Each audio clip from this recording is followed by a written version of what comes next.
Halo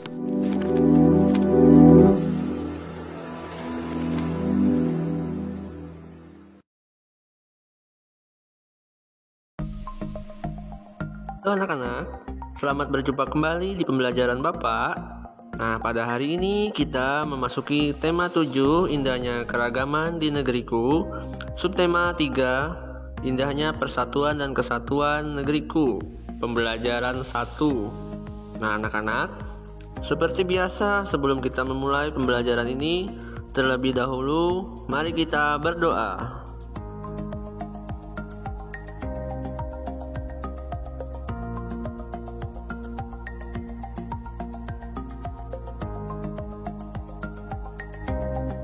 Anak-anak, kamu telah mengetahui keragaman suku bangsa dan budaya di Indonesia.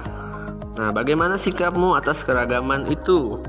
Nah, jadi sikap kita atas keragaman suku bangsa di negara kita yaitu kita harus bisa saling menghormati, saling menghargai masing-masing suku bangsa dari daerah di negara kita.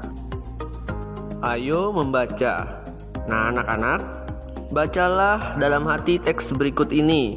Nah, silahkan kalian baca teks ini di dalam hati ya. Teks bacaan tentang supaya tetap rukun. Mari lakukan sikap ini.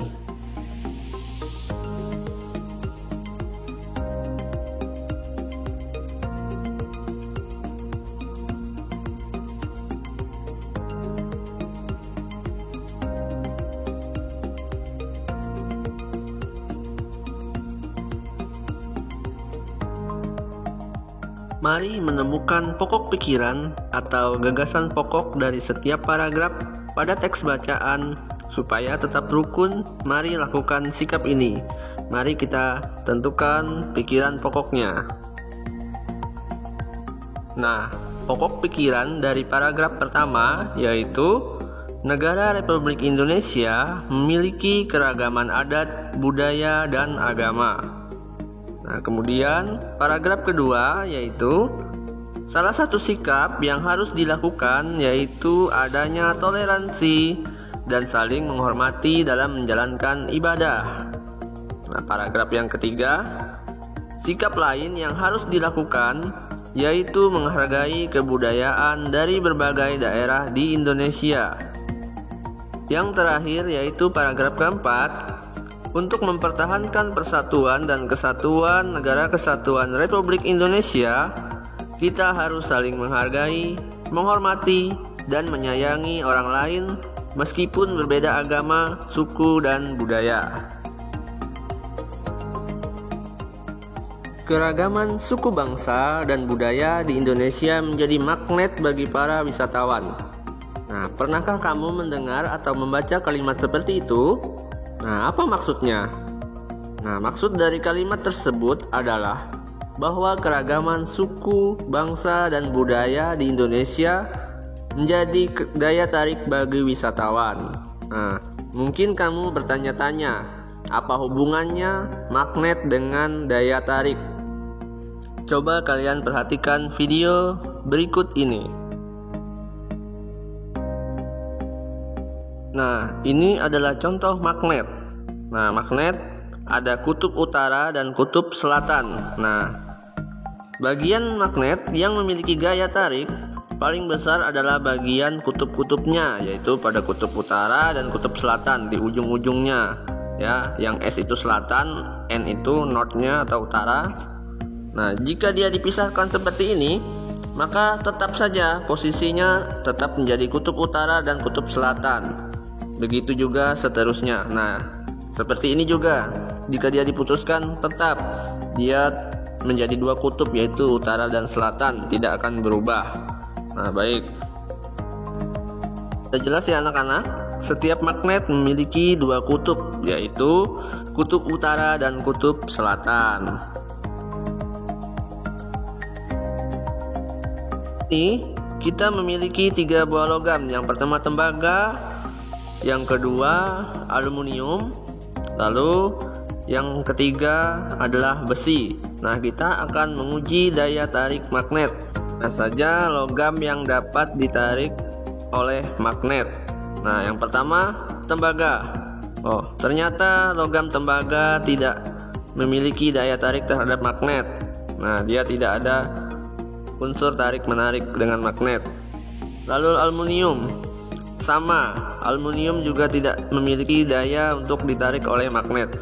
Lalu besi, nah, besi merupakan logam yang dapat ditarik oleh magnet. Kalian lihat sendiri pada percobaan ini, dia mampu merekat kepada magnet. Nah, kesimpulannya, magnet hanya dapat menarik kuat benda-benda ferromagnetik. Contohnya besi, baja, nikel, dan kobalt. Nah anak-anak, silahkan kalian perhatikan, dari dua gambar magnet ini tampak bahwa gambar yang pertama yaitu dua magnet didekatkan pada kutub yang sama, maka dia akan saling tolak-menolak. Selanjutnya pada gambar yang satu lagi yaitu dua buah magnet yang didekatkan dengan kutub yang berbeda, maka dia akan saling tarik. Nah, seperti pada contoh video tadi juga kalian lihat, magnet yang kutubnya berbeda maka dia akan saling menempel.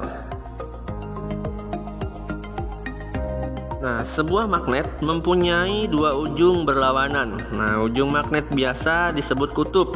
Nah, dua kutub magnet yang berlawanan itu disebut kutub utara dan kutub selatan, seperti sudah jelas dalam video tadi ya. Nah, jika dua buah magnet didekatkan pada kutub yang sama, kedua magnet akan tolak-menolak. Sebaliknya, jika kedua magnet didekatkan pada kutub yang berbeda, maka kedua magnet itu akan saling tarik-menarik.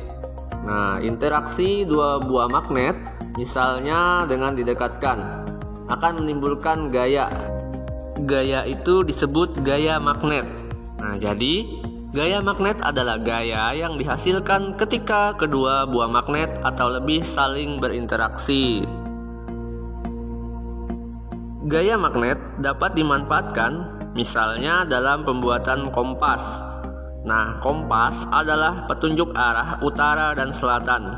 Nah, pada kompas terpasang sebuah magnet berbentuk jarum. Nah, jika diletakkan mendatar, jarum kompas akan selalu menunjuk arah utara dan selatan. Sehingga kompas merupakan alat yang selalu digunakan oleh orang untuk menentukan navigasi arah utara dan selatan sebagai petunjuk arah.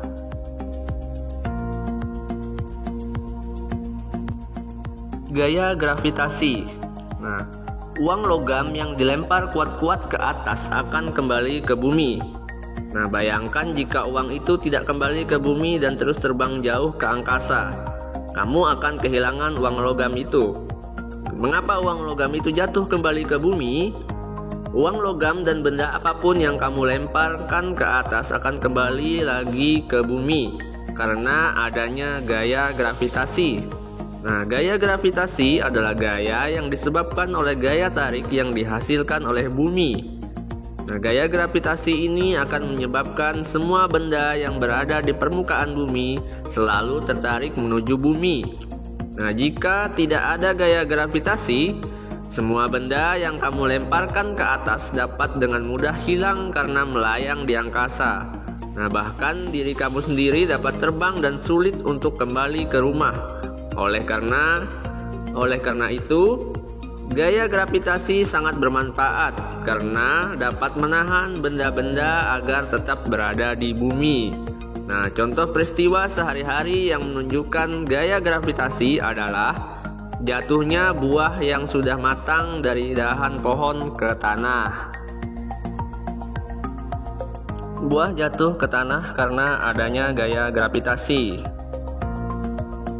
Nah, anak-anak, apa yang kamu pelajari hari ini? Lalu apa manfaat dari gaya magnet? Dan apa manfaat dari gaya gravitasi? Nah, silahkan kalian cari tahu, kalian kerjakan sebagai tugasnya di rumah.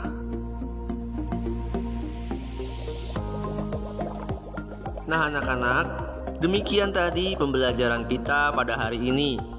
Nah, semoga apa yang kalian dengar dan kalian pelajari tadi dapat dengan mudah kalian pahami sehingga dapat berguna dan bermanfaat bagi pengetahuan kalian. Akhir kata, sampai di sini dulu pembelajaran kita pada hari ini dan sampai bertemu lagi di video pembelajaran selanjutnya.